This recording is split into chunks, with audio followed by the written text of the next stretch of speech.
Bueno, buen día para todos y todas. Muy bienvenidos a este encuentro, a esta reunión en la que vamos a deleitarnos, voy a usar esa palabra, con la vida y obra de Víctor Frankl y su camino en la escritura y en la culminación de esta obra, de este libro. Y hoy tenemos un invitado muy especial que es Guillermo. Guillermo hace rato que estudia y encarna un poco la historia de Víctor.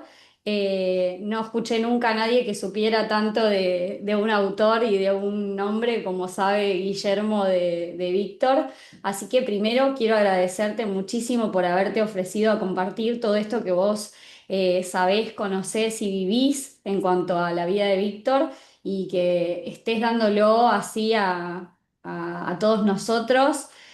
Sin egoísmo y con total amor y con total dedicación, así que te lo quiero súper agradecer y una vez más también invitar a todo el que tenga ganas y sienta compartir lo que tiene dentro, lo que sabe, lo que vive, desde el lugar que sea, se puede sumar, me pueden mandar un mensajito a mi celular y obviamente el espacio existe, así como yo lo tuve, lo tengo.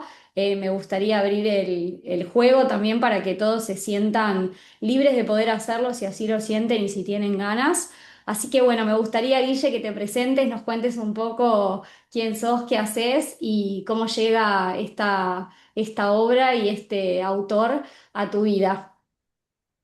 Buen día a todos y a todas. Muchísimas gracias, Belu. Un agradecimiento especial a vos y a Lautaro por permitirme estar hoy presentando, hablar un poco del hombre en busca de sentido. Es decir, que conozco demasiado la vida y obra de Víctor Frank. Yo creo que no es cierto, siempre hay cosas por conocer, pero sí me apasiona su pensamiento y obviamente todo esto que viene a partir de sus propias vivencias. Y sobre todo porque yo había leído El hombre en busca de sentido, que es la obra emblemática de él, y que así como él comenzó a generar estas ideas que después plasmó en un libro que tardó 9 días en escribir, solo 9 días, y que se convirtió, que tuvo su andar este libro también, porque la primera edición en alemán se agotó, la segunda ya no fue un éxito, y a partir de la edición en inglés y a partir del año 61, imagínate, el libro se escribe en 1946. Recién en el año 61 es donde es conocido a nivel mundial. Y está la influencia de este libro, que la Librería del Congreso de los Estados Unidos lo declaró como uno de los libros más influyentes del siglo XX, precisamente por el contenido que tiene. Si la gente lo lee o cuando vea el título El hombre en busca de sentido, yo espero que se enamore de esta obra tanto como lo hice yo, sobre todo porque es una escuela de vida, es una escuela de vida que nos puede ayudar en las más aciagas de las circunstancias. Yo había leído este libro unos años antes de pandemia y llega a mí nuevamente durante la pandemia del año 2021. Que era una época de disrupción, una época de cambios, una época de inestabilidad, era una época de destrucción de sueños, de vida y de sueños. Yo trabajaba en lo que sería un centro binacional Paraguay-Estados Unidos, lo que en Argentina es ICANA, y era el coordinador académico de esa sede acá en Encarnación, en Itapúa, en el sur de Paraguay. Yo soy rosarino, soy docente, pero Paraguay es parte de mi lugar en el mundo. Viví prácticamente toda mi vida acá. Y justamente por la crisis de la pandemia, por la pérdida masiva de alumnos que había tenido una institución educativa, como tuvieron todas las instituciones educativas privadas.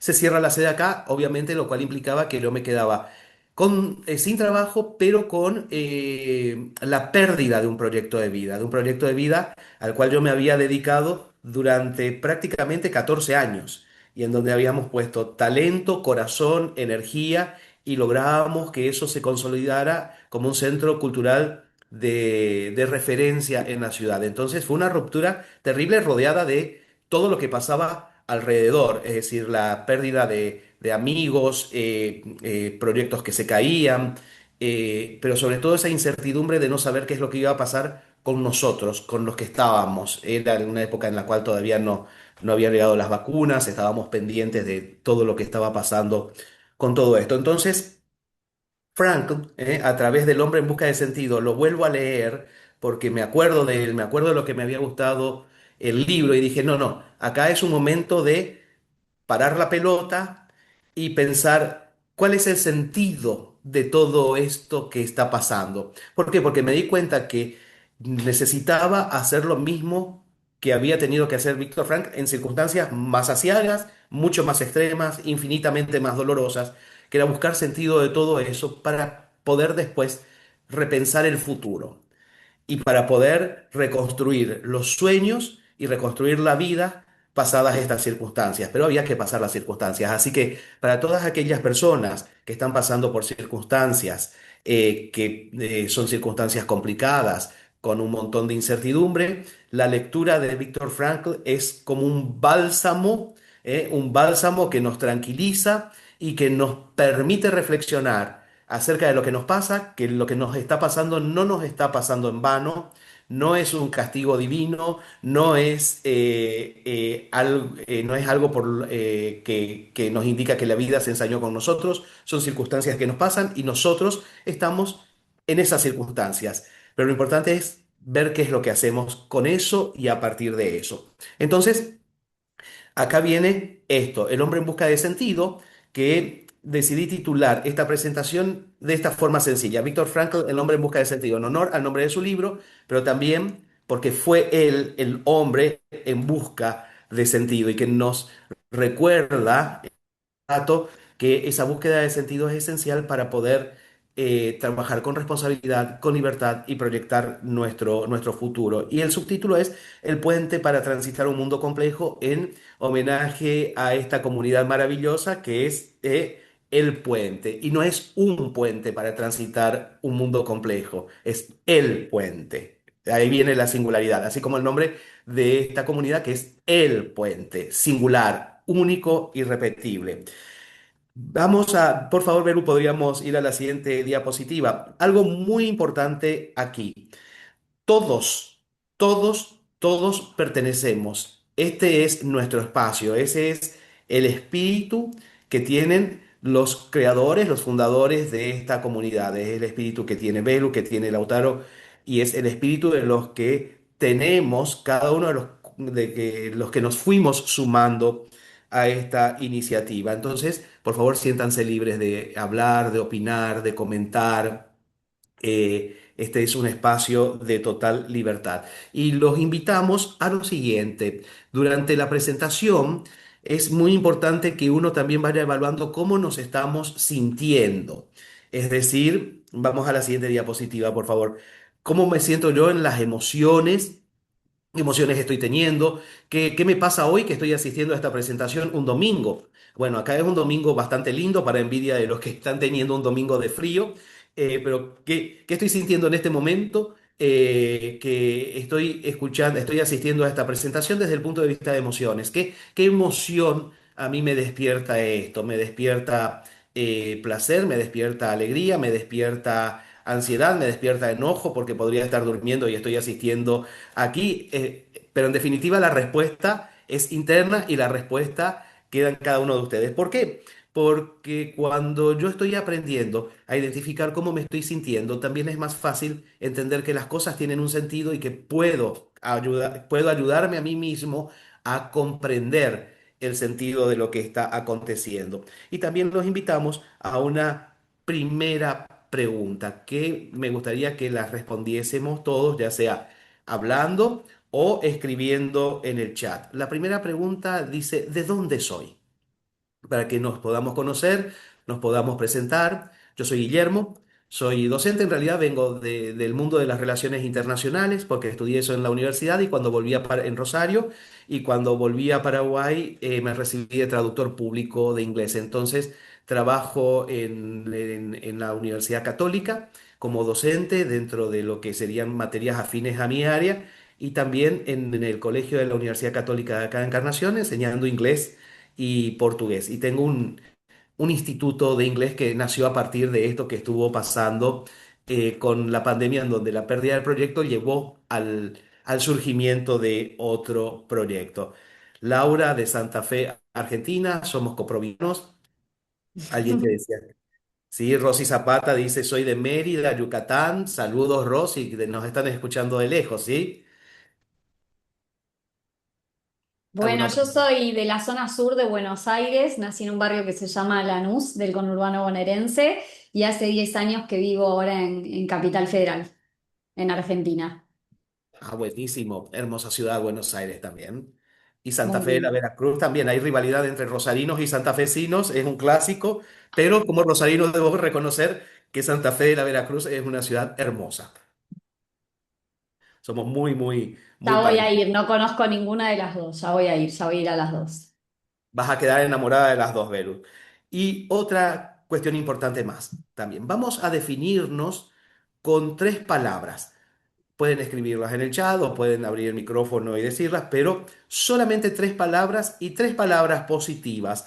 Allí nosotros estamos teniendo, ahí Belu les está mostrando una nube de palabras, todas son positivas, para poder resaltar lo mejor de quiénes somos nosotros y poder demostrar mejor nuestro maravilloso universo interno. Y solamente eso. Entonces, comienzo yo. Comienzo yo con presentarme. Yo soy Guillermo, soy trabajador, soy amigable y optimista. Continúa el que quiere. Bueno, ahí elegí, yo soy Belu y soy alegre, sencilla y creativa. Muy bien. ¿Quién continúa? Pueden escribir las palabras en el chat también. Mientras tanto, yo me voy tomando un matecito. Ahí está. Bueno, yo soy Laura, soy trabajadora, soy amable y soy atenta. Muchas gracias. Acá escribió alguien, no me sale el nombre, que me sale iPhone, que dice soy de Córdoba, eh, Argentina, soy luz, amor servicial. Y Rosy Zapata dice soy tranquila, amigable y trabajadora. Muchas gracias. Muchas gracias a la amiga de Córdoba, Hola, muchas gracias a hol- la amiga de Mérida, Yucatán, México. hola, soy Hola. Mel, Mel. soy viajera, creativa y sencilla. Muy bien, hola Mel, gusto en saludarte. ¿De dónde sos, Mel? Gracias. Ahora estoy en San Juan, estoy de viaje de montaña y familia, pero Ujú. vivo en Neuquén Capital, en la Patagonia. En la Patagonia. No conozco Neuquén. San Juan fui una vez cuando era chiquitito con mis padres y mi hermano. Ah, está muy hermosa, muy cambiada y Neuquén es hermoso, así que te invito a venir a pasear a la Patagonia, que es espectacular. Buenísimo, en algún momento voy a ir por ahí. Llegué hasta Río Negro y me acuerdo que juntábamos las manzanitas chicas de los árboles al costado de la ruta. Buenísimo. Exactamente. Sigue sucediendo eso. Así Eso que lo seguimos, sí, lo seguimos haciendo un área muy productiva y bueno, y hermoso paisaje, montañas, todo precioso. sí, es una zona hermosa, es una zona muy, muy linda. Veo los paisajes. Bueno, nosotros Gracias, rescatamos, gracias a ustedes, gracias por gracias. la participación. Nosotros rescatamos el pensamiento de Víctor Frankl, ¿por qué? Porque si bien antes de las experiencias terribles que él tuvo que pasar y que pasó con su familia, ya venía perfilando sus ideas, y que después las termina de perfilar en un mundo totalmente violento, yo no diría complejo, violento, violento y terrible, brutal. Nosotros también pensamos que su pensamiento está vigente, valga la redundancia, porque vivimos contextos muy complejos y muy inciertos, que es lo que hoy en algunos ámbitos de las relaciones internacionales se denomina mundo VUCA. ¿Qué significa este mundo VUCA? VUCA en realidad es un acrónimo que son las iniciales de las cuatro características principales que algunos expertos le dan a este mundo. Es decir, vivimos un mundo volátil, un mundo que cambia constantemente y que no sabemos dónde está parado. Es decir, nadie se imaginaba en enero, cuando terminábamos de darle la bienvenida al año nuevo, que iba a haber una intervención en Venezuela. Nadie se imaginaba lo que iba a estar pasando en el Golfo Pérsico y en otras partes del mundo. Es decir, el panorama cambia constantemente. Es muy diferente a cuando la gente de mi generación éramos chicos y el mundo era relativamente estable con sus conflictos. Es un mundo incierto también. ¿Por qué? Porque no sabemos hacia dónde va a ir el mundo. Ya hemos pasado por una pandemia que no fue la primera, pero sí que fue lo que nos marcó a nosotros como generación y no sabíamos cómo íbamos a salir después de la pandemia. Hoy estamos atravesando lo que es la irrupción o la disrupción de la inteligencia artificial que está moldeando todo, está moldeando la forma de trabajar, la forma de desarrollar las profesiones, la forma incluso hasta de conectarnos entre nosotros mismos. Entonces, todavía no terminamos de ver cuál es lo positivo y lo negativo que nos va a traer esto. Por lo tanto, el mundo también es complejo porque no podemos, si antes no podíamos predecir el futuro, ahora, pero podíamos establecer tendencias, ahora es muy difícil inclusive trabajar con tendencias. Y es una cuestión ambigua porque no sabemos qué es lo bueno y malo que está aconteciendo. ¿Por qué? Porque cada cosa nos trae cosas buenas y cosas malas. Volvamos nuevamente al tema de la pandemia. Sí, fue un momento de muchísima destrucción y mucho dolor, pero también fue el momento en el cual pudimos pegar el salto tecnológico que a lo mejor estábamos retrasando. Con el caso de la inteligencia artificial, sí, no sabemos qué trabajos son los que van a, a verse afectados, pero sí sabemos que se transformó en una herramienta que puede ayudar a aumentar nuestra productividad, nuestra competitividad e inclusive nuestro desempeño en el mundo laboral. Perdón, Entonces, Guille, te interrumpo un segundo. Les voy a pedir a los que están conectados, porfis, que silencien el micrófono, que hay algunos ruiditos. Gracias. gracias, Belu. Un Entonces, placer. claro, esto trae incertidumbre a nuestras vidas.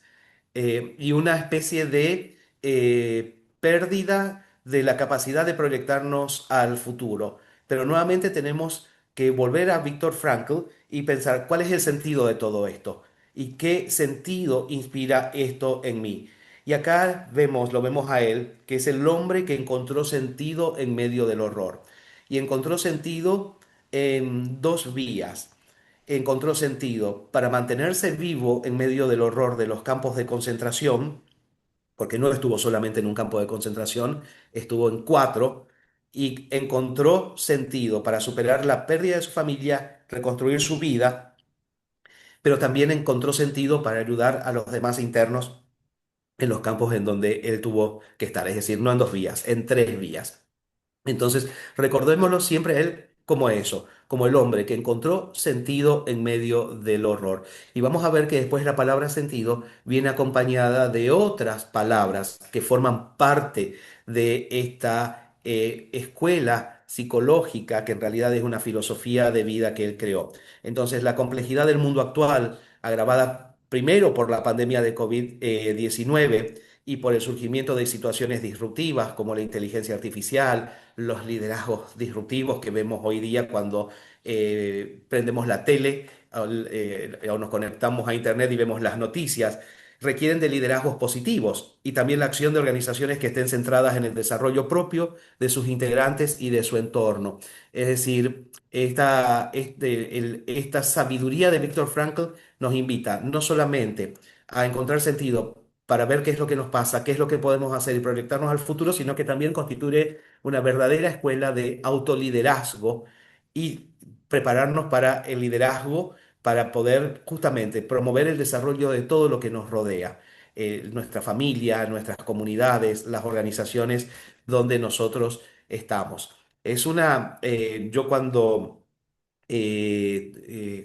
se rompió el proyecto de este centro binacional, volví a la Universidad Católica a trabajar más profundamente, donde estaba dando cátedras y justamente estaba pensando y escribí un ensayo sobre relacionando el pensamiento de Víctor Frank y la educación en el profesional de las ciencias económicas, es decir, cómo el pensamiento de Víctor Frank puede ayudar al profesional de las ciencias económicas. ¿Por qué? Porque yo trabajo en la Facultad de Ciencias Económicas de la Universidad Católica, también soy catedrático allí. Entonces la idea era ver cómo este pensamiento de Víctor Frank puede ayudar a moldear el currículo de los programas de estudios dentro de las carreras de la facultad e ir introduciendo estos contenidos que nos permitan ir inspirando líderes que sean innovadores, que sean empáticos, que sean responsables y que sean auténticos. Después Belu va a explicarnos una maravillosa definición de autenticidad que estuvo compartiendo cuando estábamos viendo el tema de esta presentación. ¿Podríamos ir a la siguiente diapositiva, por favor? Sí. Bueno, entonces, este libro es una obra emblemática y siempre de Víctor Frank. ¿Por qué? Porque ofrece principios orientadores para el desarrollo de todos, de personas, organizaciones y comunidades. Y sobre todo es un puente, que es el que vamos a ver en la siguiente diapositiva, que nos une. Ese, para los que no conocen la zona de Encarnación Posadas, donde estoy yo, ese es el puente internacional San Roque González de Santa Cruz, que une la ciudad de Encarnación con la ciudad de Posadas. Allí, ese es el río Paraná. Entonces, es un puente, el puente, no un puente, el puente que nos permite conectar el presente complejo que nosotros estamos teniendo hoy, sea personal, sea institucional, sea nacional, sea regional, global, o como decimos en Paraguay, EREA, lo que sea, con el futuro a través de la búsqueda de sentido. Ese puente vincula nuestro presente complejo con el futuro que nosotros estamos proyectando. Entonces, ese puente es el sentido a través del cual nosotros vamos transitando de una circunstancia a otra. Vamos a la siguiente, por favor. ¿Cuál es el objetivo de hoy? Es identificar las características principales del pensamiento de Viktor Frankl en esta obra y la importancia para afrontar la incertidumbre del mundo actual, lo cual va a estar siempre vigente porque la única certeza que tenemos es la incertidumbre y que el mundo y la realidad siempre nos van a regalar esta palabra, incertidumbre. Por lo tanto, somos nosotros los que tenemos que estar preparados. Y cuando abordamos el pensamiento de él, tenemos que tener en cuenta las siguientes palabras clave. ¿Por qué? Porque esto está siempre presente en su pensamiento: sentido, responsabilidad, libertad, dignidad, y obviamente él no habló de la palabra contexto complejo, pero lo entendemos por el hecho de lo que él narra a través de las vivencias que tuvo en los campos de concentración. Y acá viene algo muy importante. Ustedes van a ver a veces en esta diapositiva esta imagen que simboliza parar la pelota.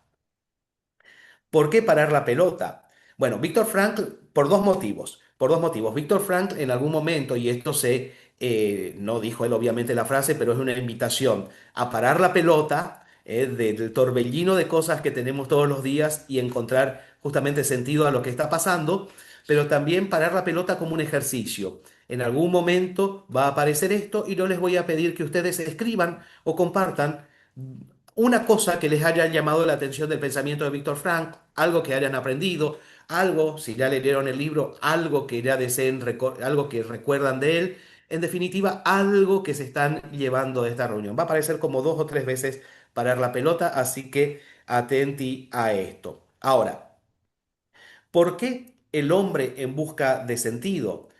Es la obra emblemática de él.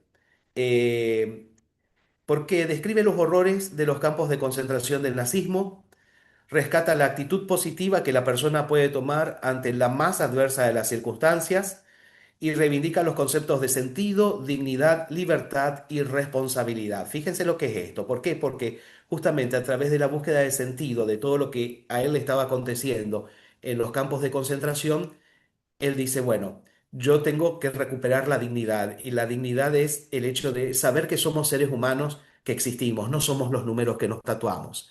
¿Por qué? Porque hubo un proceso de despersonificación brutal antes y durante la existencia de los internos en los campos de concentración. Antes por toda la pérdida de derechos previos que había. ¿Por qué? Porque como él venía de una familia de ascendencia judía, obviamente, y tenía una carrera rutilante, se le habían cortado las posibilidades de trabajo.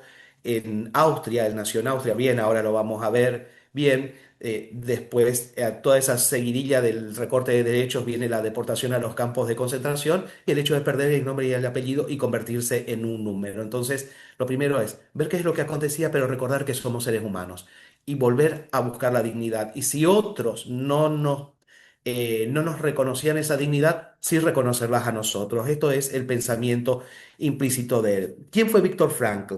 Víctor Frankl fue un médico austriaco. Nació en una familia, en el seno de una familia de clase media austríaca, también con muchas dificultades económicas ocasionadas por la Primera Guerra Mundial.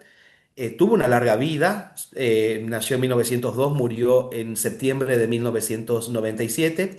Fue neurólogo, psiquiatra y luego de la Segunda Guerra Mundial en 1948 defiende su tesis de doctorado en filosofía. Imagínense, de 1942 a 1945, preso en los campos de concentración, en 1948, doctor en filosofía. Tuvo una rutilante carrera en medicina, estuvo siempre muy vinculado al pensamiento socialista, preocupado sobre todo por las personas, por personas que estaban atravesando diferentes dificultades económicas y con tendencia suicida, preocupado siempre por el sentido de la vida. Fíjense, el libro que se llama El hombre en busca de sentido está basado en parte de lo que él estaba desarrollando en su práctica profesional, pero también como una necesidad de expresar todo lo que él había pasado en los campos de concentración.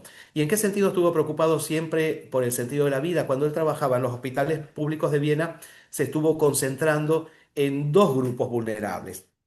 En primer lugar, obreros que habían quedado desempleados por la gran crisis de 1929 y que habían perdido el sentido de vida, y mujeres y que por lo tanto estarían desarrollando tendencias suicidas, y mujeres en situación de vulnerabilidad con tendencias suicidas. A partir de sus intervenciones en Viena, en el hospital público, baja abruptamente la tasa de suicidio en ambos sectores. Vive, obviamente, es contemporáneo y sufre la anexión de Austria por parte de la Alemania nazi, ya que Alemania consideraba a Austria como una parte de su territorio, no solamente por geografía, sino por cuestiones étnicas, culturales, lingüísticas. Comienza, al igual que en la Alemania nazi, comienza en la Austria anexionada todo el recorte de derechos a la comunidad judía. A él se le va prohibiendo trabajar en los hospitales públicos, solamente se le permite trabajar en el Hospital Rothschild, que era el único hospital público que admitía pacientes judíos. Comienza a desarrollar una práctica privada en el living de su hermana, y a medida que él veía lo que estaba aconteciendo con la comunidad judía en Alemania y sabiendo que eso iba a pasar en Austria también, consigue una visa para trabajar en los Estados Unidos. Y acá viene un momento que es un parteaguas, un antes y un después en la vida de él. ¿Por qué? Porque se volvían cada vez más difíciles las circunstancias para que aquellos perseguidos por el régimen puedan salir de Austria y de Alemania. Entonces, él obviamente era uno de los pocos afortunados que tenía una visa para ir a trabajar a Estados Unidos. Pero él sabía lo que se le iba a venir a su gente. Entonces, él se hace esta pregunta, y acá engancha con el tema de responsabilidad. Esto que está pasando va a afectar a todos. Mis padres no tienen una visa, tienen documentos muy poco consistentes que ante el primer control les van a impedir salir de Austria, y ellos se van a quedar. ¿Puedo yo estar trabajando profesionalmente, realizándome en los Estados Unidos, en un ambiente de libertad, sabiendo lo que le va a pasar a mi familia? Y era una familia que no tenía prácticamente medios para salir. Solo una hermana de él salió, se fue a Australia, que es la que se salvó, y un hermano de él intentó salir de Austria como refugiado político, ir a Italia, y en el primer control fronterizo le dijeron, usted no sale. Y bueno, y obviamente él deja vencer la visa. Fíjense la decisión difícil que tomó, dijo, me quedo con mi familia. Es lo que Belu me estaba recordando la vez en una de las reuniones. Honrarás a tu padre y a tu madre. Claro, Honrarás. porque él pide guía porque no sabe qué hacer, eso lo vamos a ver cuando veamos el primer capítulo del libro. Él no sabe qué hacer y su corazón le dice, bueno, hacé lo que realmente sientas que es correcto. Entonces él pide guía y habla con su padre y creo que aparece en su casa como una especie de piedra de los Sí. mandamientos y aparece honrarás a tu madre y a tu padre y él es ahí donde toma esa respuesta que el universo, que Dios le da para quedarse. Exactamente, dijo, me quedo. Dejó vencer la visa, no viajó a los Estados Unidos y se quedó. Se quedó en 1941, él se casa con Tilly Grosser, una mujer también de ascendencia judía, y en septiembre de 1942 toda la familia es deportada. Él, su esposa, sus padres, su hermano, la familia de su hermano. Su esposa estaba embarazada. Cuando llega al primer campo de concentración, la obligan a abortar. Y después la familia se separa. Él queda con su padre y se separa de su hermano y de la familia de su hermano, de su mamá y de su esposa. Y ese momento de esa separación fue la última vez que los vio. Su padre muere 6 meses después en el campo de concentración. Él vio morir a su padre, entonces sí tenía certeza de lo que había pasado con su padre, pero nunca tuvo la certeza de lo que había pasado con su familia. Entonces, allí en los diferentes campos de concentración que tuvo que tener, él dijo, bueno, yo tengo que encontrar sentido a todo esto. Entonces, qué es todo esto que está pasando? ¿Y qué es lo que yo tengo que hacer? Entonces comienza a aferrarse al pensamiento de sus seres queridos y sobre todo al pensamiento de su esposa. ¿Por qué? Porque eso lo aferraba a la vida. Sabía que estar aferrado a sus seres queridos y que todo lo que implicaba el recuerdo cariñoso de esos seres queridos y mantenerse aferrado a eso, lo aferraba a la vida. Cuando él tuvo la convicción o la intuición de que algo había pasado con sus seres queridos y que ya no los iba a volver a ver, él directamente dice, bueno, yo tengo que seguir encontrando sentido a la vida y tengo que ir pensando qué es lo que voy a hacer pasadas estas circunstancias. Entonces, ¿a qué se aferra? Se aferra a su trabajo, se aferra a su profesión, en lo que iría a hacer después de la salida de los campos de concentración. Entonces, el concepto del sentido es clave, dice él, pues nos diferencia de otras especies. Lo que nosotros tenemos de singular y único es que podemos encontrar sentido a todo lo que nos está pasando y a partir de allí proyectarnos al futuro. Entonces, esto marca la diferencia entre la vida y la muerte en el horror de los campos de concentración. Y él lo toma como su propio ejemplo. ¿Por qué? Porque a pesar del hambre, del frío, de las enfermedades sumamente contagiosas, del trato brutal, de la despersonificación, de la deshumanización, él se mantenía vivo y pasó no por uno, sino por 4 campos de concentración y comienza a observar también algo muy importante. Como buen médico, aferrado al método científico, al método de las ciencias biológicas, observaba e intentaba encontrar patrones y comienza a ver que había un denominador común entre aquellos prisioneros sometidos a las mismas circunstancias como las de él, que se mantenían vivos y otros que morían. Entonces comenzó a ver que aquellos que morían se entregaban también. Más allá de las enfermedades, más allá del cansancio extremo, muchos se entregaban y se dejaban morir.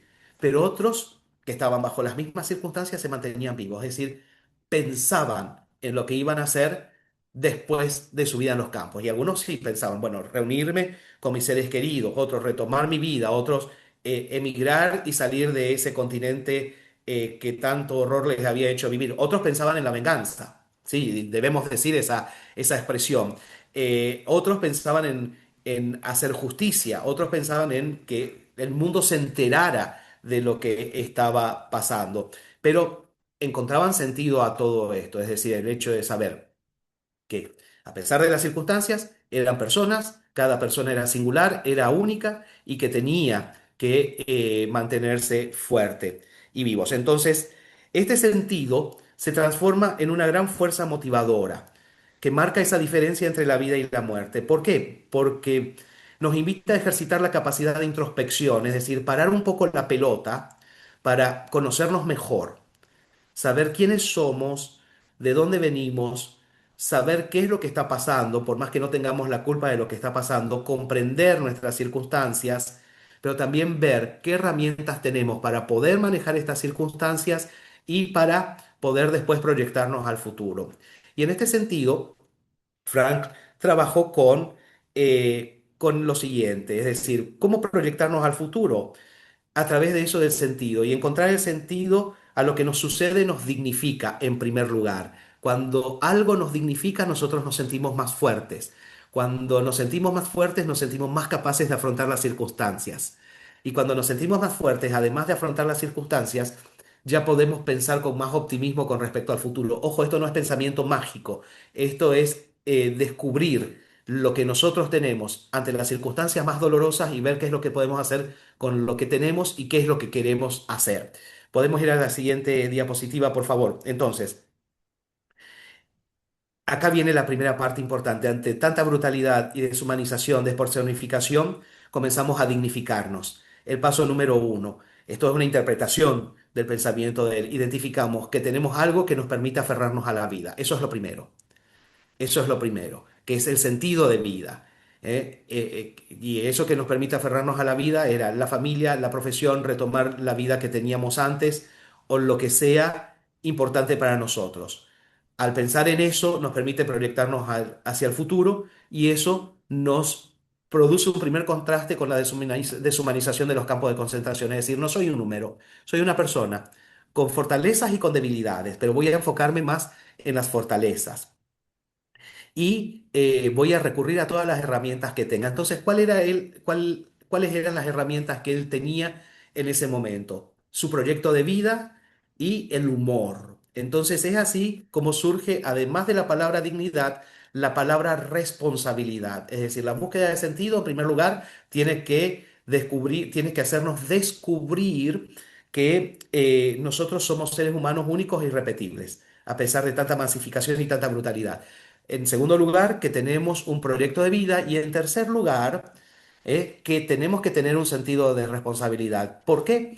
Porque a mí esto me tiene que llevar a trabajar con las otras personas para que las otras personas que me rodean también encuentren sentido a su vida, pasen por el mismo proceso. Por eso él ayudó muchísimo desde su profesión de psiquiatra a los internos en los campos de concentración, en primer lugar, a entender estas circunstancias por las que estaban pasando, a buscar sentido a su vida, esto es, ver quiénes eran, qué tenían de fortalezas, cómo se iban a proyectar hacia el futuro. Trabajaban muchísimo con el humor, es decir, volvían cansados, hambrientos de una jornada de trabajo, les daban una comida horrorosa y escasa, estaban rodeados de enfermedades como el tifus que hacía estragos en los campos, pero trabajaban el humor. ¿Por qué? Porque era una forma de mantenerse vivos, de recordar que eran personas, de recordar que eran dignos. Ayudaba a actividades culturales clandestinas en los campos de concentración, que era una forma también de mantenerse vinculado. Es decir, era el sentido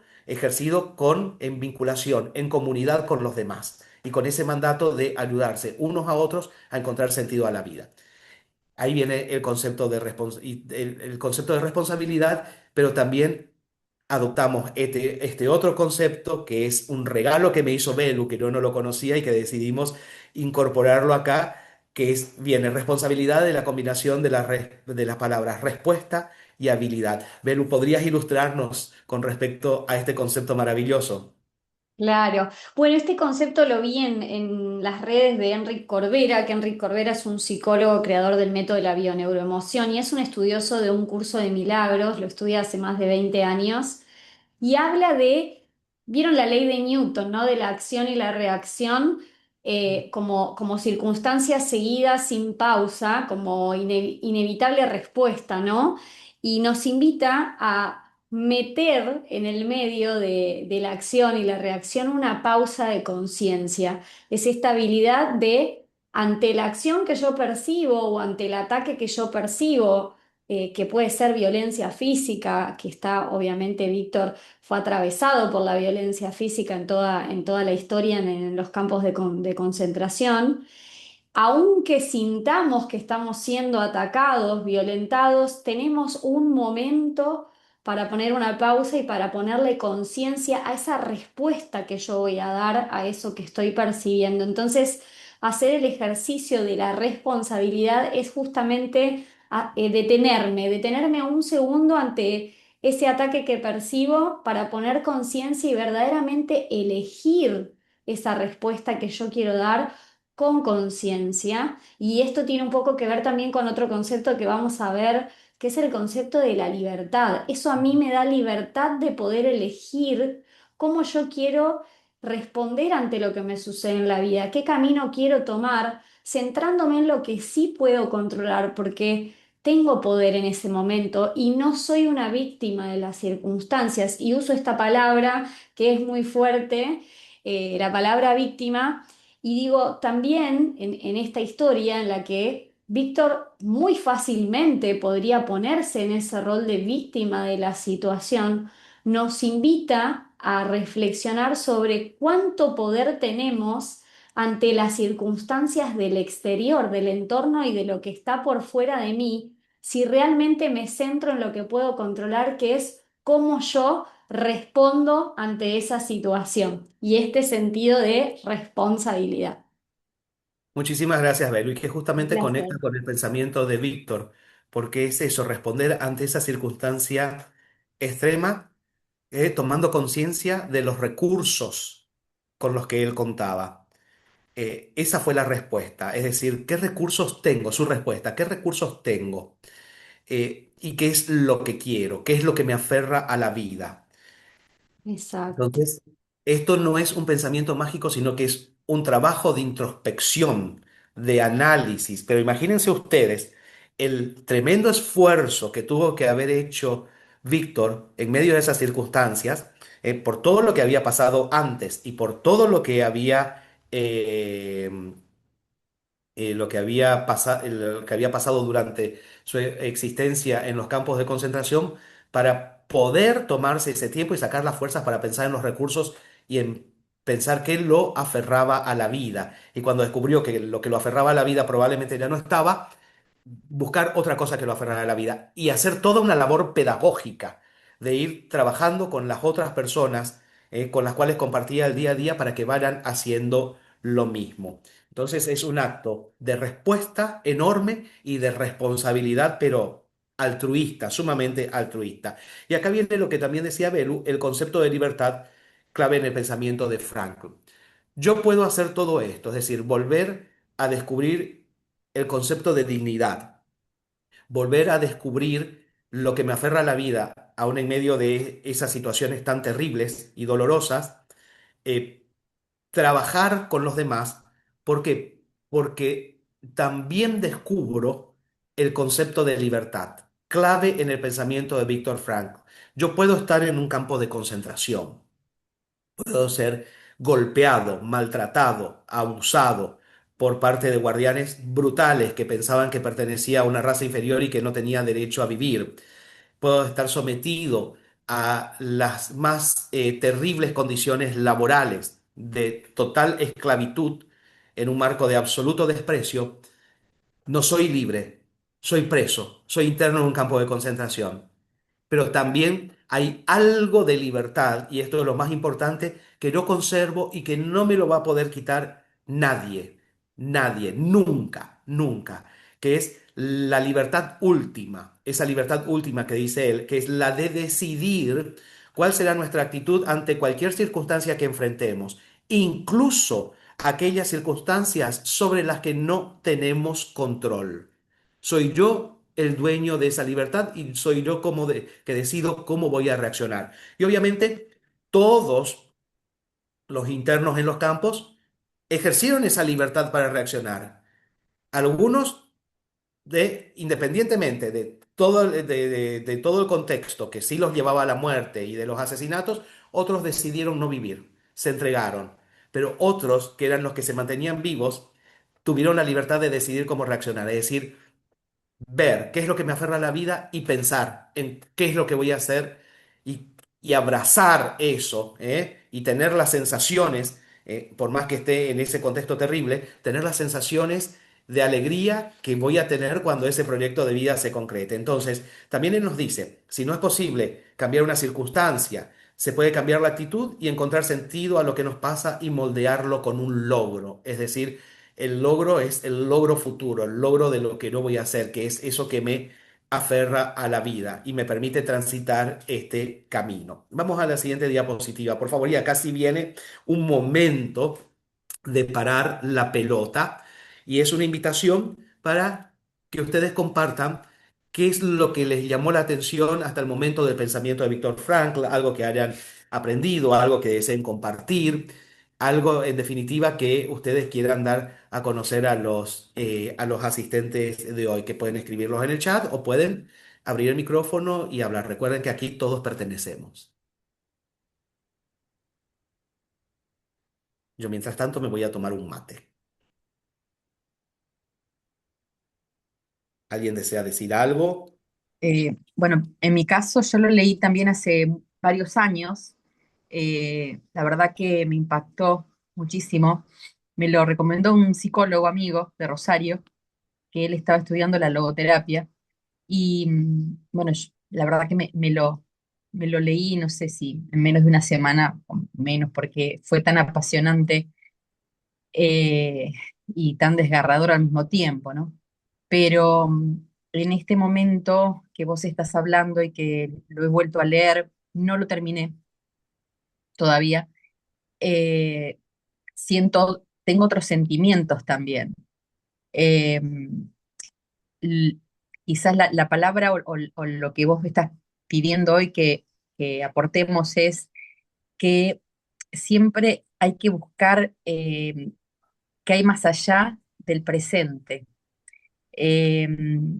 Nos decimos siempre que los pensamientos que tenemos tienen que ser buenos porque son el arma o son la estructura de nuestro futuro. Claro. Si nosotros pensamos en positivo y armamos algo en positivo, lo estamos proyectando hacia el futuro y eso es lo que vamos a ver. No creo que haya sido fácil para nada, ni para él ni para toda esta gente que tuvo que pasar tanta desidia y tanto sufrimiento, pero creo que a él le favoreció mucho su instrucción, su sapiencia, su profesión y su dedicación, porque como dijiste, yo no sabía antes de todo esto, él ayudó a gente eh, que tenía intenciones de suicidarse y yo creo que eso lo ha ayudado mucho, porque he visto mucho suicidio acá también. Ujú. Eh, Así que, pero básicamente el pensar en positivo, los pensamientos positivos dentro de la circunstancia que estemos o lo que estemos pasando, que puede ser un horror como este, o puede pasar que hoy la vida de nuestro presente no sea lo que querramos, pero si nosotros pensamos en un futuro mejor y lo vamos armando en nuestra cabeza, yo creo que es posible. Eh, Eso me queda. Muchísimas gracias, Laura. Totalmente, Laura, ¿verdad? Sí, sí, Sí, Laura. totalmente de acuerdo contigo. Es decir, esto si bien esto nos aferra al futuro, nos permite afrontar el presente. ¿Por qué? Porque nos invita a ver qué recursos tenemos y qué es lo que podemos hacer dentro de cada circunstancia que nos toca a nosotros para poder concretar eso que proyectamos al futuro. Es decir, ese optimismo ya nos empodera en el mismo presente y nos permite ir diseñando el futuro. Por eso el recurso, y trabajaban, fíjense, que no tenían nada, no tenían nada, y prácticamente ya no tenían identidad, pero recurrieron a eso, a, a formar una comunidad, a trabajar el humor y a apoyarse unos a otros. Eran las únicas herramientas que estaban teniendo.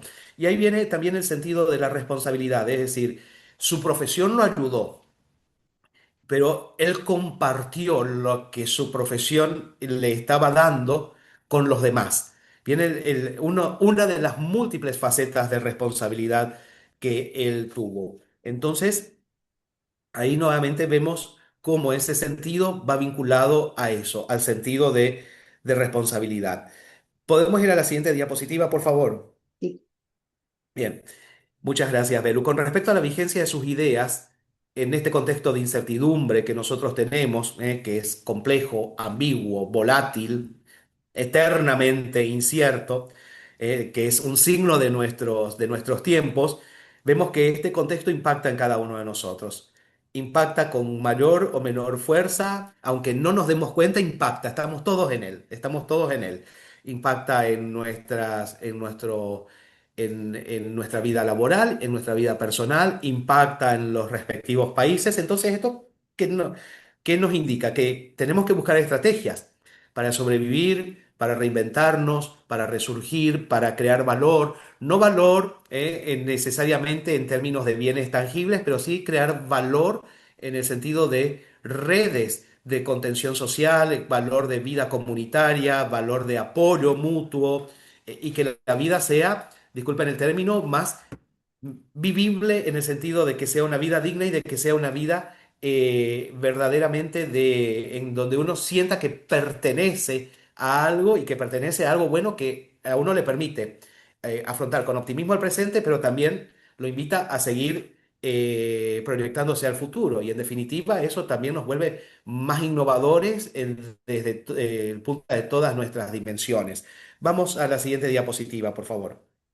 Entonces, acá nuevamente tenemos que volver a los orígenes o a los postulados del pensamiento de Viktor Frankl, es decir, encontrar el sentido de lo que acontece. Yo puedo cambiar estas circunstancias o este mundo buca, este mundo volátil, complejo, ambiguo, y no, son circunstancias que no están dentro de mi control, pero que sí lo puedo hacer algo para transitarlo y también para crear un ámbito que permita a aquello que pertenezco a poder adaptarse a estas circunstancias y poder adaptarse con éxito. Entonces, tenemos que ver qué habilidades nos ayudarán a seguir adelante, qué habilidades tengo y qué habilidades no tengo dentro de aquellas habilidades que necesitamos. Pero principalmente tener eso, un proyecto de vida que deseamos para el futuro. Y esto es válido tanto para todos, tanto para personas como países, para organizaciones. Yo le comentaba a Belu el otro día en nuestra reunión que nunca me voy a olvidar de la primera clase de economía en la facultad, cuando el profesor nos decía que, por ejemplo, la situación de subdesarrollo de Argentina no era la falta de dinero, o los problemas estructurales de la economía, sino que en realidad la situación de subdesarrollo por la que pasan muchos de nuestros países tiene que ver con que no hay un proyecto de país, no hay un proyecto de sociedad, o por lo menos un proyecto consensuado. Pero también eso nos pasa a veces dentro de las situaciones que nosotros estamos teniendo. No tenemos un proyecto de vida. Está bien, hay personas que tienen herramientas para poder darse cuenta de esto y hay personas que no tienen ni siquiera las herramientas para darse cuenta que que el problema que están teniendo también pasa por no tener un proyecto de vida. Y ahí viene también la cuestión del ejercicio de la responsabilidad y el ejercicio de poder pertenecer a una comunidad que ayude justamente a esto. Como el caso de él, tenía las herramientas y las compartió. Es decir, las herramientas que nosotros tenemos, también tenemos que compartirlas. Ese es el ejercicio de la responsabilidad. Vamos a la siguiente, por favor. Entonces, vemos en definitiva que Viktor Frankl promueve eso que nos dice la diapositiva, el desarrollo de líderes. Por un lado, el desarrollo del autoliderazgo para que podamos tomar control de nuestras propias vidas, lo cual nos vuelve resilientes, pero también es una invitación al liderazgo para formar parte de algo un poco más grande que nos permita ir mejorando el entorno. Entonces, eh, esto implica, yo doy muchos talleres sobre liderazgo y siempre me gusta hablar de los aportes de él, que si bien no son aportes que están explícitos en el libro, son cuestiones que se leen entre líneas y que forman parte de su mensaje. Esto nos permite trabajar con el desarrollo de liderazgo más resiliente, con personas que estén seguras del sentido de su vida, de las habilidades que tienen, que tengan una visión de lo que desean para ellas en el futuro, pero también de las comunidades que integran, que sean responsables, que tengan un fuerte sentido pedagógico, es decir, la responsabilidad no solamente implica ayudar, sino también enseñar, compartir herramientas, poder trabajar en la búsqueda conjunta de soluciones a problemas que afectan a todo. Y no a lo que él hacía en los campos de concentración. Qué mejor cosa que eso, ¿eh? Compartían sus herramientas y trabajaban en conjunto porque cada uno pertenecía a esa circunstancia, pero se sabía que se necesitaban unos a otros para poder salir vivos de allí. Entonces él tuvo un fuerte sentido pedagógico. No dio una clase de psiquiatría o de neurología o de filosofía, pero sí compartió las herramientas que tenía y las ayudó a aplicar. Y por lo tanto, nos vuelve líderes auténticos e inspiradores. ¿Por qué? Porque justamente acá la autenticidad vamos a la siguiente diapositiva, y esta es una idea espectacular de Belu, fíjense, ¿por qué líderes auténticos e inspiradores? Porque la autenticidad es la emoción que vibra más alto. ¿Querrías explicar, Belu, de dónde viene esta idea? Fíjense qué fuerte es. La autenticidad es la emoción que vibra más alto. Por eso los líderes que son auténticos y las personas que son auténticas conectan más rápidamente que los demás e inspiran. Por eso, porque es la emoción que vibra más alto. Belu, te escuchamos. Gracias, Guille. Qué hermoso, la verdad, hasta ahora es todo maravilloso. No me voy a cansar de agradecerte. Así que, bueno, esto lo estuvimos charlando con Guille en la reunión Y existe un estudio que hizo un biólogo, se llama Gary Brecka, acerca de las frecuencias, ¿no? De las ondas, de las energías que emite el cuerpo cuando está sintiendo algo.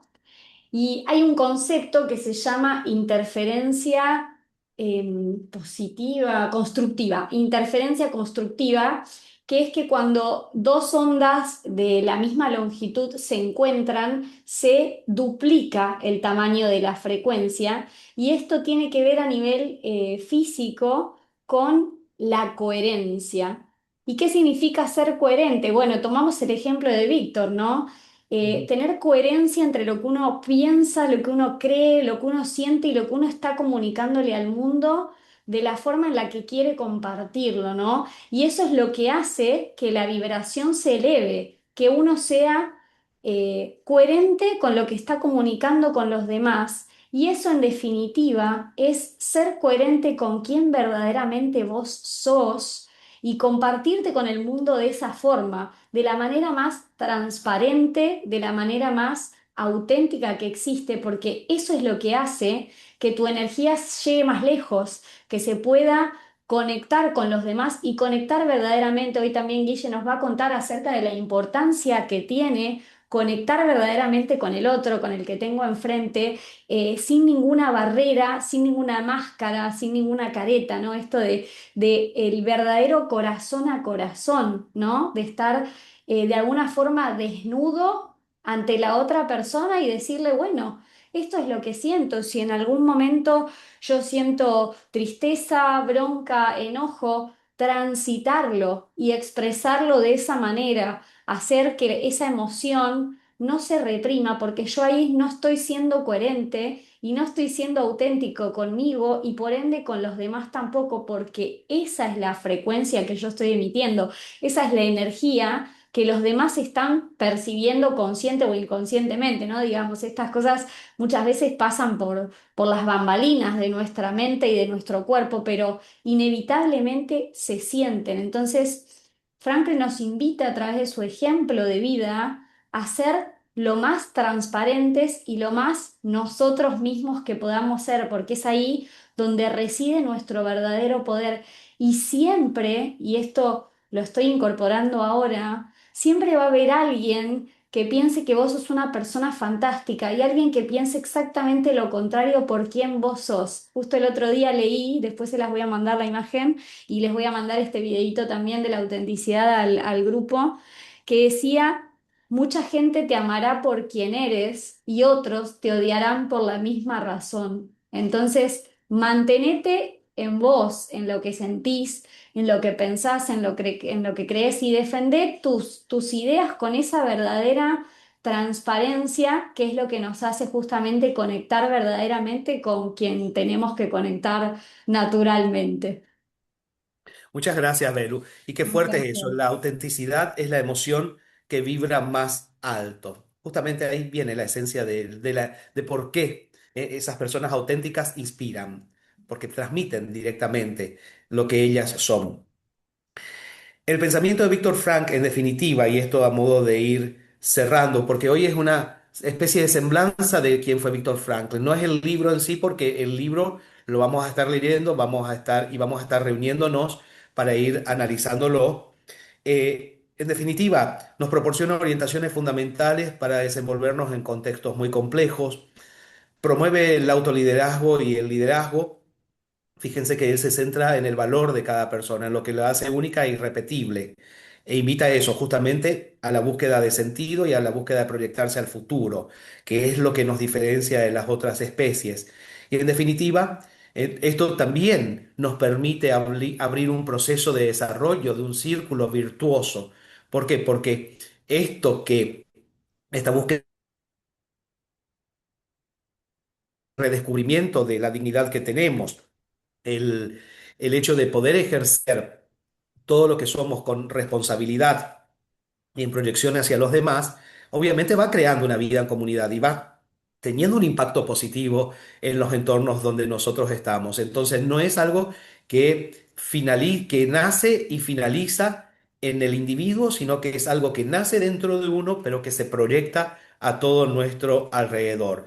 Y acá viene otro ejercicio de parar la pelota, pero no para hacerlo ahora, sino para justamente reflexionar sobre qué nos llevamos del pensamiento de Viktor Frankl y una invitación a leer su biografía, a leer su libro y a tomarlo como una especie de oportunidad que nosotros tenemos para ir incorporando herramientas que sirven en los diferentes ámbitos en los cuales nosotros nos desenvolvemos. Uno no hace intrusión de la psicología, en la psicología o la psiquiatría, sino que los que venimos de otros ámbitos utilizamos también las enseñanzas de él para poder aplicarlas a las actividades que nosotros hacemos. ¿Por qué? Porque en definitiva hace a la esencia humana y a la esencia del relacionamiento entre humanos.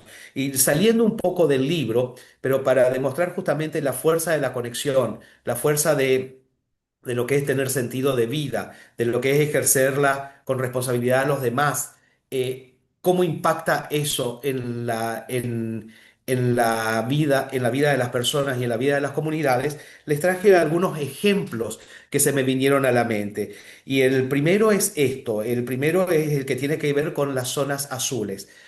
Es decir, acá personalmente, algunos pueden discrepar, otros no. Pienso que el sentido y responsabilidad son esas palabras mágicas que permiten que estas zonas sean zonas que se diferencian del resto del planeta. ¿Por qué? Porque son zonas donde la gente alcanza una mayor expectativa de vida, tiene un alto porcentaje de población centenaria. ¿Y qué es lo que tienen en común? Tienen en común lo siguiente: tienen en común una dieta sana, tienen en común una vida basada en el ejercicio, si bien no es, a lo mejor en algunas de ellas no es el ejercicio físico practicado como es hoy en día, tiene que ver con el ejercicio físico propio del estilo de vida de ellos, por el tipo de trabajo que están haciendo, pero también tiene que ver desde el punto de vista de la vida en comunidad, de la conexión, de pertenecer, ese sentido de pertenencia. Por eso antes el castigo más fuerte que se le daba a una persona hasta bien entrado el siglo XX era la pérdida de la nacionalidad. Yo te castigo no perteneciendo, ya no tenés la nacionalidad. Y uno quiere pertenecer a algo, porque ese sentido de pertenencia también nos da ese sentido de vida. Por eso ese castigo también por el que pasaban muchas personas durante el proceso de nazismo, el hecho de ya no ser nacionales, no tener el pasaporte, no tener algo que me identifique como miembro que pertenezco, que pertenecía a una comunidad. Ya no pertenezco, no existo. Y entonces estas zonas sí tienen ese fuerte sentido de pertenencia. Hay cinco en el mundo: uno en Estados Unidos, otro en Costa Rica, otro en Italia, que es en Cerdeña, y otro uno en Grecia y uno en Okinawa, pero quiero centrarme en el de Okinawa. ¿Por qué? Porque allí, además de todo el denominador común de las zonas azules, allí se da con mucha más fuerza esta palabra que significa Ikigai y que vincula con el pensamiento de Viktor Frankl, que es el sentido de vida. ¿Qué significa Ikigai? Eso, sentido de vida. Mucha gente, además de de esas características comunes de las zonas azules, en Okinawa tienen justamente eso. A pesar de la edad, siguen proyectándose hacia el futuro. Y eso los mantiene vivos, pero no vivos solamente en el sentido de que se mantienen con vida en este mundo, se mantienen vivos, activos, trabajando, formando parte de un proyecto comunitario, perteneciendo en definitiva. Y ahí está justamente la importancia de eso, el sentido y la responsabilidad, bien ejemplificado por los japoneses de Okinawa. También tenemos otro ejemplo de la fortaleza de esa vida en comunidad desarrollada con sentido y responsabilidad, que está en la siguiente diapositiva y que esconde una historia muy linda. ¿Tenemos tiempo todavía de compartirla, Belu, la Sí, historia? sí, sí, si Sí. no retrasamos la siguiente reunión unos minutos, no hay problema. En 2 minutitos les cuento esto. Este pueblito que ustedes ven acá está en Italia, es Roseto di Valfortore, que sufrió, como muchos pueblos italianos, un proceso de emigración masiva de sus pobladores. Y en este caso, una parte importante de su población se fue a Pensilvania, en los Estados Unidos, y crearon una comunidad que se llamaba Nueva Italia y después dijeron, no, che, ¿por qué no le ponemos el nombre de nuestra tierra de origen y la llamamos Roseto? Entonces hay Roseto de Valfortore y Roseto, Pensilvania. En los años 50, en Estados Unidos había una epidemia de muerte por enfermedad cardíaca. cosa que no se daba en Roseto, Pensilvania. Un médico va a dar una charla a la Sociedad de Medicina local y cuando salen a tomar una cerveza después de la charla y hablando con otros colegas, él se entera que allí la gente no se moría por enfermedad cardíaca y que no había casos prácticamente de enfermedad cardíaca en gente menor a 65 años. Y cuando sí había una epidemia en los Estados Unidos, la gente se moría de eso. Todavía no había avanzado la cardiología, no había una medicina que permitiese controlar los altos niveles de colesterol. Entonces el médico dijo, claro, son tanos, tienen la dieta mediterránea, pero dijo, de todas formas voy a investigar y pide permiso a la municipalidad de la zona para establecerse y comenzar a investigar qué es lo que estaba pasando, por qué los rosetanos de Pensilvania no se morían. Y el primer descubrimiento que hace es que la dieta mediterránea la habían tirado prácticamente al llegar al puerto a los Estados Unidos. ¿Por qué? Porque incorporaron el estilo de pizzas norteamericana, le agregaban los componentes súper, promotores del colesterol a esas pizzas, fumaban las albóndigas que en Italia las cocinaban en salsa, en Estados Unidos las freían, eran obesos, eran sedentarios, pero no se morían de ataques al corazón. Decía, la pucha, dijo el investigador, ¿qué es lo que está pasando acá? Y dijo, bueno, debe ser el aire. Entonces comienzan a investigar los ambientes similares a Roseto, Pensilvania, y van a dos comunidades más que no tenían casi contacto con Roseto, Pensilvania, porque en Roseto, Pensilvania eran italianos y descendientes, una comunidad era alemana y la otra comunidad vecina era inglesa. Obviamente no se querían por las cuestiones heredadas de los conflictos en Europa y no tenían muchos contactos entre ellos. ¿Y qué descubren en esas comunidades que tenían un ambiente natural similar? La gente se moría de igual forma que se morían en el resto de los Estados Unidos. Las mismas tasas de muertes por enfermedad cardíaca. Roseto de Balfour, el Roseto de Pensilvania, no. Dice, bueno, debe ser algo genético. Los rosetanos deben tener algún componente genético que los hace más fuertes y que les permite estar protegidos contra estas enfermedades. ¿Qué vamos a hacer? Dice el investigador. Vamos a conectar con las otras comunidades de rosetanos de Balfour Tore que están instalados en otros lugares de los Estados Unidos. Y vamos a comparar las tasas de mortalidad de ellos con las tasas de mortalidad de estos rosetanos de Pensilvania. Hacen eso, trabajo titánico, y que descubren que los rosetanos instalados en otras partes de los Estados Unidos se morían igual que el resto de los norteamericanos. Entonces el tipo dice, bueno, ¿pero qué es esto? La dieta mediterránea no es. Incorporaron lo peor de la dieta norteamericana. El aire y el ambiente natural no es. Los genes no son. Y comienza a integrar un equipo de sociólogos y de antropólogos y se termina instalando ese equipo en la comunidad y dice, vamos a observar qué es lo que pasa. Y ahí descubrieron qué es lo que estaba pasando. Descubren un patrón que existía en Roseto, Pensilvania, y que no existía en las otras comunidades, que era un fuerte vínculo comunitario. Es decir, ellos tenían un sentido, de vida como comunidad y la ejercían con responsabilidad. Roseto de Balfour, de Pensilvania, con una población de 2.000 habitantes, tenía más de 20 organizaciones comunitarias. Imagínense lo que es eso. No competían desde el punto de vista del capitalismo clásico por la posesión de riquezas. El que tenía, tenía, pero era muy recatado y ayudaba al que no tenía. Y no publicitaba que ayudaba al que no tenía. Es decir, el que no tenía recibía una ayuda, pero no era humillado a través de la publicidad de esa ayuda. Igual que en muchas familias de origen italiano, vivían tres generaciones bajo un mismo techo. El nono, la nona, los hijos y los nietos. Hablaban el dialecto de Roseto de Balfortore, habían conservado eso, no se dirigían en inglés y se tomaban su tiempo cuando se encontraban en la calle para detenerse, hablar, saludarse, preguntarse sobre sus vidas y escucharse.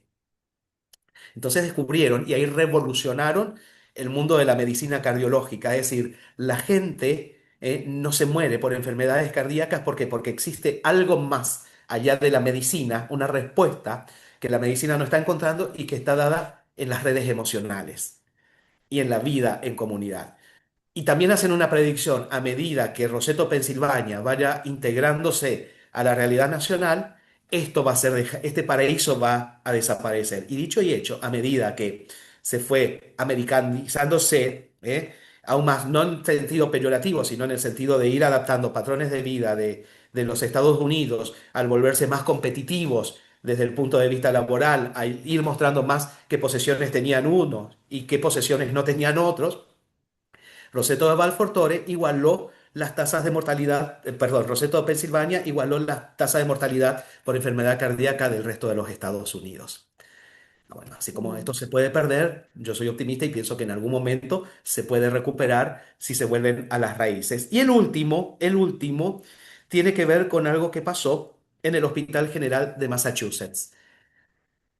Tenían muchísimos problemas por casos de mala praxis que derivaban de diagnósticos inadecuados y por lo tanto iban a juicios por malas praxis, lo cual estaba ocasionando un perjuicio económico muy grande a ese hospital. Entonces, ¿qué se da cuenta la gente de este hospital?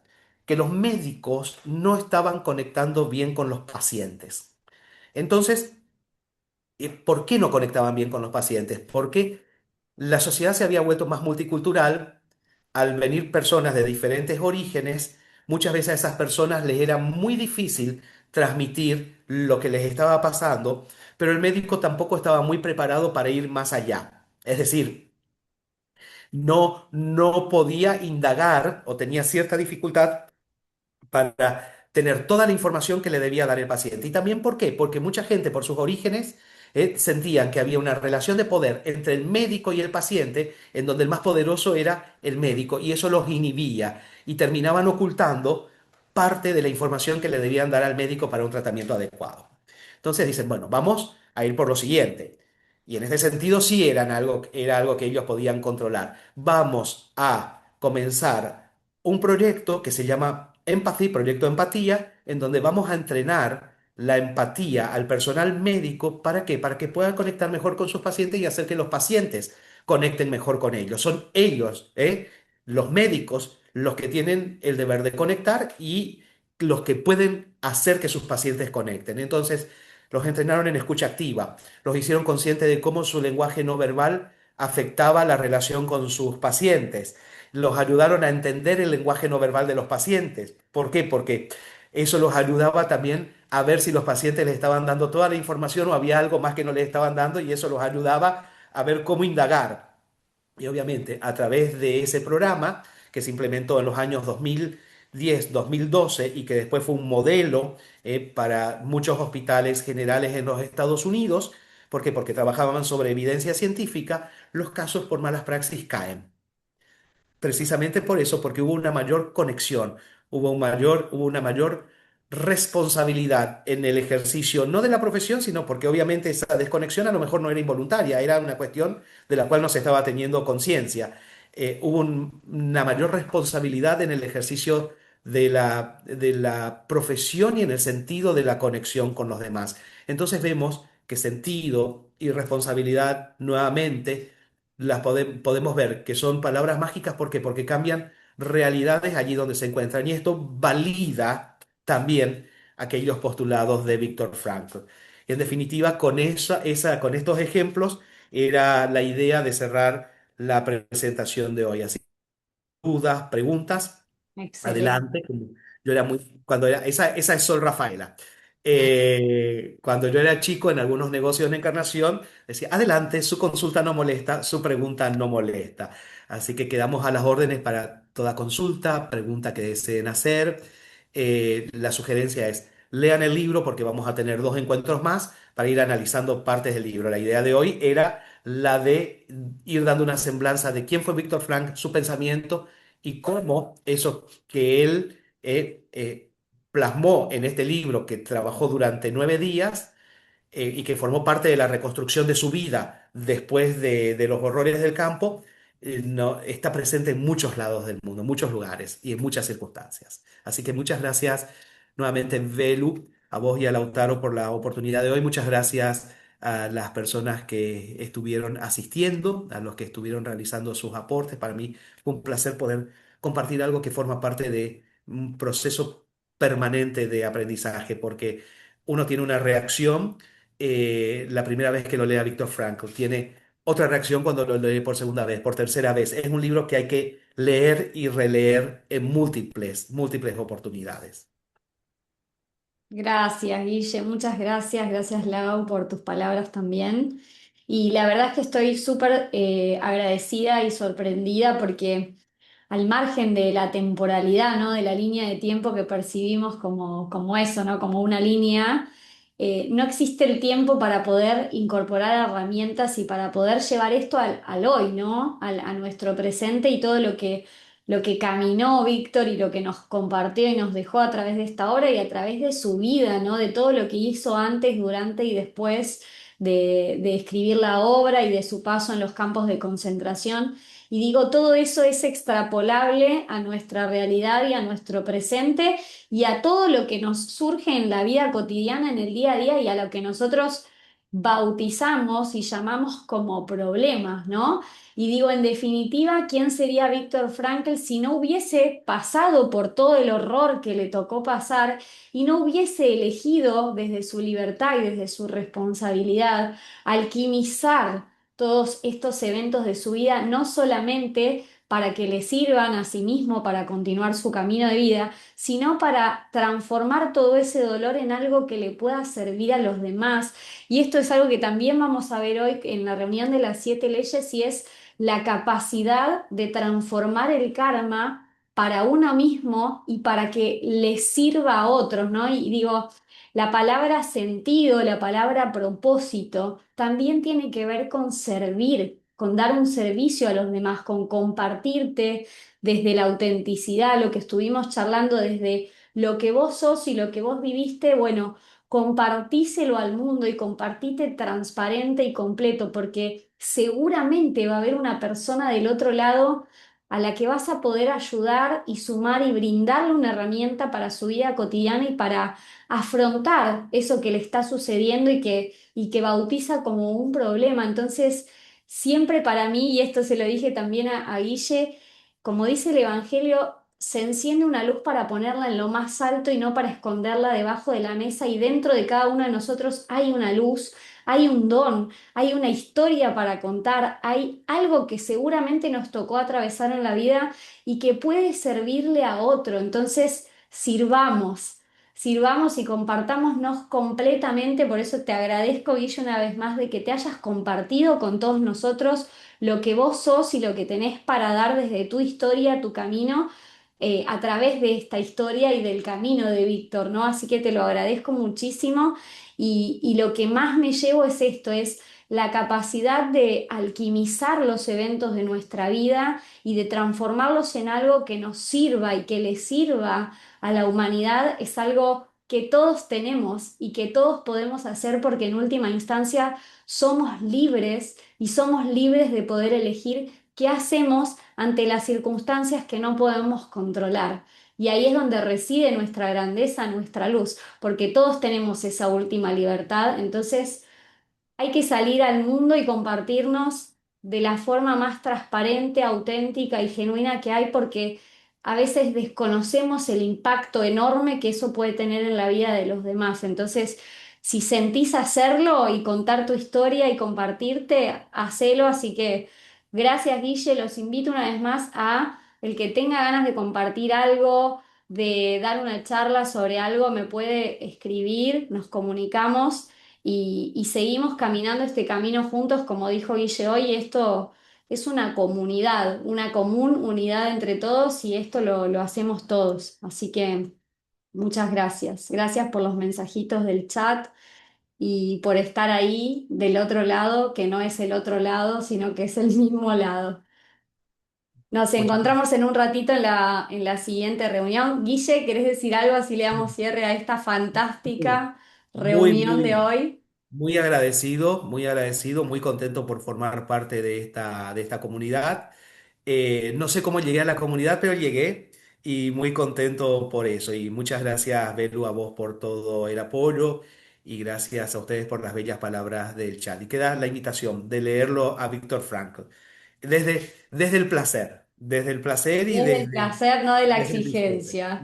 Así mismo. Bueno, Muchas muchas gracias. gracias. Gracias, que tengan lindo día y nos vemos en un ratito en la próxima reunión. Lindo día para todos. Adiós.